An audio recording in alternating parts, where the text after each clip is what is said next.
নমস্কার সবাইকে। প্রতিদিনের গল্পতে আরেকটি ভিডিও নিয়ে আমি এসে গেছি। আজকের ব্লগটা হলো আমার ৭ মাসের সাধভক্ষণের ব্লগ। আজকে দিনটাতে মোটামুটি দুভাগে অনুষ্ঠানটার আয়োজন করা হয়েছিল। প্রথম ভাগে সকালবেলায় পুজো ছিল, আর দ্বিতীয় ভাগে ছিল খাওয়া দাওয়ার আয়োজন। এই সাধটা আমার শ্বশুরবাড়ির পক্ষ থেকে ছিল। আমাদের মধ্যে ৭ মাসের সাধ হয় শ্বশুরবাড়ির পক্ষ থেকে, আর ৯ মাসের সাধ হয় বাবার বাড়ির পক্ষ থেকে। তো মা সকালবেলায় স্নান করে চলে এসেছিল, এসে আমার গোপালকে নতুন জামা কাপড় পরিয়ে সাজিয়ে গুছিয়ে রেডি করে দিয়েছিল, আর পুজোর যত জোগাড় জাতনি ছিল সেটাও করে নিয়েছিল। আমি ততক্ষণে স্নান করে রেডি হয়ে গেছিলাম, নতুন শাড়ি পরে নিয়েছিলাম। আর সকালে পুজোর জন্য আমার মা আর আমি সেম শাড়ি নিয়েছিলাম। আমি পিঙ্ক নিয়েছিলাম আর মা নিয়েছিল রেড। আমি জানি না কেন হঠাৎ করে আমার পিঙ্ক কালারের ওপরে ভীষণ আকর্ষণ হয়েছে। মোটামুটি যা শাড়ি আমি কিনেছি সব পিঙ্ক কেনা হয়েছে এর মধ্যে। তো শাড়িগুলো যেগুলো কিনেছিলাম সেগুলো তো আপনাদেরকে আগের ভিডিওতে দেখিয়েই দিয়েছিলাম। তো দেখতে দেখতে ঠাকুরমশাইও এসে গেছিলেন, আর পুজোর সমস্ত রিচুয়ালসও স্টার্ট করে দিয়েছিলেন। তার কিছু ক্লিপ আমি এখানে দেওয়ার চেষ্টা করেছি। আসলে সেদিন আমি তেমন কোনোই ভিডিও করতে পারিনি, এত ব্যস্ত ছিলাম সব কাজবাজে। তবে আমার বোনকে দিয়ে যতটা পেরেছি ক্লিপগুলো নিয়ে রেখেছিলাম।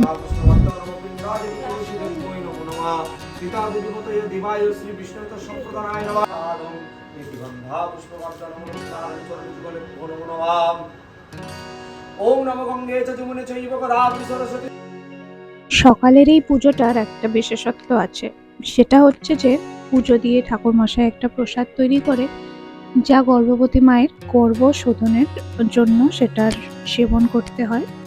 যা তৈরি হয় দুধ, দই, গোচনা আরও অনেক কিছু দিয়ে, আমার এখন এই মুহূর্তে মনে নেই। যেটা খাওয়ার নিয়ম হলো যাতে খাওয়ার সময় দাঁতে না ঠেকে কোনোভাবেই সেটা। আর আমার হাজব্যান্ড এটা আমাকে খাইয়ে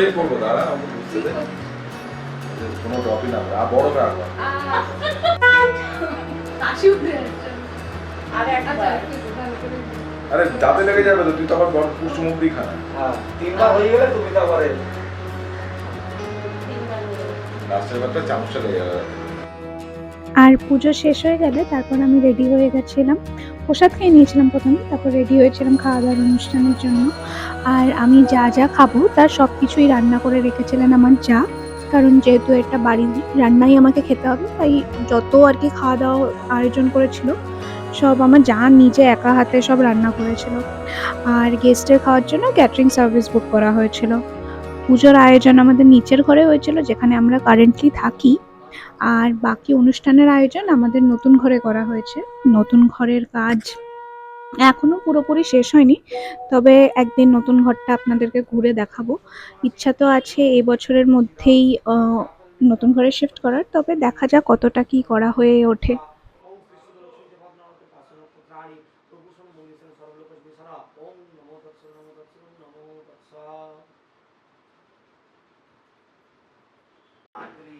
ভগবান বিষ্ণবে ভগবতী লক্ষ্মীনারায়ণায় বিষ্ণবে নমঃ। প্রণাম করে মনের বাসনা জানিয়ে ঘরের মধ্যে তামার পয়সা পাওয়া যাবে? হ্যাঁ, তামার পয়সা কোথায় পাবো? তুমি আগে বলোনি। আগে বললেও খুঁজে পাওয়া যায় না। আরে ছিল আগে বললেও খুঁজে পাওয়া যায় না। এইখানে আছে।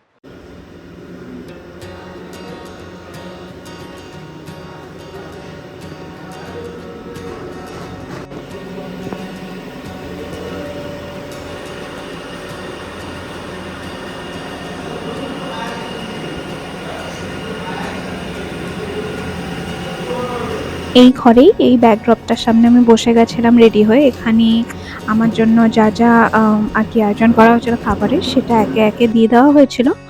আর তারপর খাবার টাবার সাজিয়ে দিয়ে প্রত্যেকে একে একে মানে ফ্যামিলির সবাই একে একে আমাকে আশীর্বাদ করে নিয়েছিল। শুরুতে আমার যা আমাকে আশীর্বাদ করেছিল, এই যে ইনি আমার যা। আর আমার জায়ের পরে আমার মা এবং ফ্যামিলির বাকি সবাই এক এক করে আশীর্বাদ করে নিয়েছিল।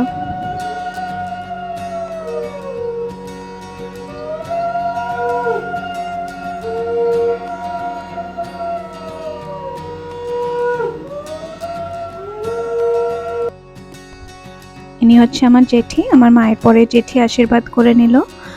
তারপরে এটা হচ্ছে আমার ভাইয়ের শাশুড়ি মা, জ্যাঠতো ভাইয়ের শাশুড়ি মা।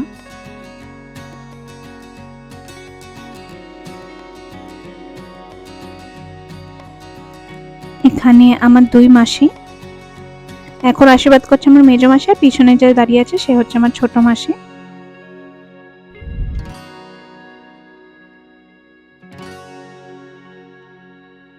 এটা হচ্ছে আমার ছোট দাদা, আমার মেজো পিসির ছেলে, আর এই যে তার কাঁধে যে রয়েছে তারা হচ্ছে আজকে বিশেষ অতিথি, কারণ তারা আমাকে হেল্প করবে খাওয়া দাওয়ার জন্য। আর এটা হচ্ছে আমার ছোট দাদার স্ত্রী, আমার বৌদি।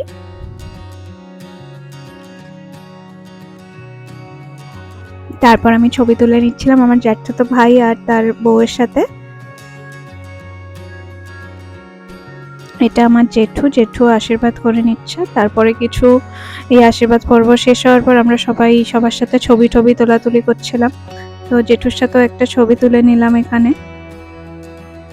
আর এই হচ্ছে আমার হাজব্যান্ড আর আমার ভাইপো, মানে আমার ভাসুরের ছেলে।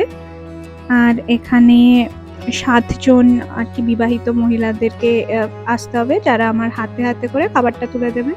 এখানে কিছু ফল ছিল, মিষ্টি ছিল, আর অনেক অনেক অনেক খাবার দাবার ছিল, যেগুলোকে আমাকে শেষ করতে হয়েছে। আসলে আমি একটু কষ্ট হলেও খেয়ে নিয়েছি, কারণ আমি বুঝতে পারছিলাম যে দিদি কত কষ্ট করে রান্না করেছে সকাল থেকে। তো খাবারগুলো আমি নষ্ট করতে চাইছিলাম না, আর আমি খাবার নষ্ট করতে একদম পছন্দও করি না। তো শুরুতে একটা এখানে চুষির পায়েস ছিল, যেটাকে আমাকে আগে খেতে হয়েছে। তো সেই চুষির পায়েসটা খেয়ে তারপর আমাকে বাকি খাবারগুলো খেতে হয়েছিল, যেখানে ভাত ছিল, পোলাও ছিল, আরও অনেক ধরনের ভাজা ছিল, আর সাথে ছিল হচ্ছে গিয়ে চিংড়ি মাছ, কাতলা মাছ, আর আর কি ছিল মনে পড়ছে না এখন। ও পনির ছিল, আর পায়েস ছিল, ডাল ছিল, অনেক কিছু ছিল।